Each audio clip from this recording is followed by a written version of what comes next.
सभी लोगों को मेरा नमस्कार। मैं सहायक समाज कल्याण अधिकारी भास्कर सिंह बिष्ट आपको समाज कल्याण से संबंधित योजनाओं की जानकारी दे देता हूँ। कुछ मुख्यतः हमारी पेंशन योजनाएं संचालित होती हैं, जिसमें सबसे पहले आती है वृद्धावस्था पेंशन योजना। जो भी व्यक्ति 60 वर्ष से ऊपर आयु का हो गया वो इस पेंशन योजना के लिए आवेदन कर सकता है। और उसमें जो मुख्य दस्तावेज है उसमें पहला है आधार कार्ड, दूसरा है आय प्रमाण पत्र जो 48,000 होगा वार्षिक का। अगर किसी के पास बीपीएल प्रमाण पत्र है तो वो भी लगा सकता है उसके बाद। तीसरा जो हमारा है परिवार रजिस्टर है, उसमें परिवार रजिस्टर और आधार कार्ड दोनों में आपकी आयु 60 वर्ष से अधिक होनी चाहिए।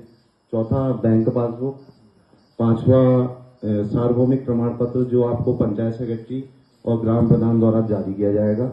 छठा खुली बैठक का प्रस्ताव है जिसमें जो प्रस्ताव पूर्ण होना चाहिए। तो ये जो मुख्य दस्तावेज थे वृद्धावस्था पेंशन के लिए वो थे। उसके बाद जो दूसरी योजना आती है विधवा पेंशन योजना है, उसमें सभी दस्तावेज वृद्धावस्था पेंशन के समान है। एक अलग दस्तावेज जो उसमें लगता है वो है मृत्यु प्रमाण का। तो ये योजना में कहते हैं इसके लिए आवेदन किया जा सकता है। तीसरी जो योजना दिव्यांग पेंशन योजना, जो भी व्यक्ति 40% से ऊपर अगर दिव्यांगता है किसी तो वो इस पेंशन योजना के लिए आवेदन कर सकता है। सभी दस्तावेज सेम रहेंगे, बस एक दिव्यांग प्रमाण पत्र अलग से लग जाएगा। चौथी फिर ऐसी विधवा पेंशन के अंतर्गत दो तीन योजनाएं और हैं। एक परित्यक्तता पेंशन है और एक बौना पेंशन योजना भी संचालित है जिसमें अभी तक कोई आवेदन नहीं है। तो ये मुख्यतः पेंशन योजनाएं थी। इसके अलावा 2-4 योजनाएं जो हैं वो एक राष्ट्रीय पारिवारिक लाभ योजना आती है।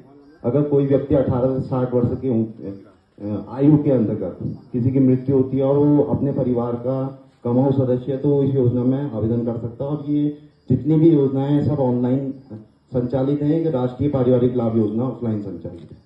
बाकी अगर किसी के आजकल नहीं आई है, क्योंकि अभी ऐसा है केंद्र सरकार से जो बीपीएल कोड जिनका लगा होगा उनकी पेंशन का जो लाभांश है वो आधा केंद्र सरकार से आता है। तो केंद्र सरकार का बजट जारी नहीं हुआ है पेंशन का, तो आपकी वो पेंशन भी पड़ जाएगी जल्दी खाते में। और अगर किसी का कोई सवाल है तो पूछ सकते हो।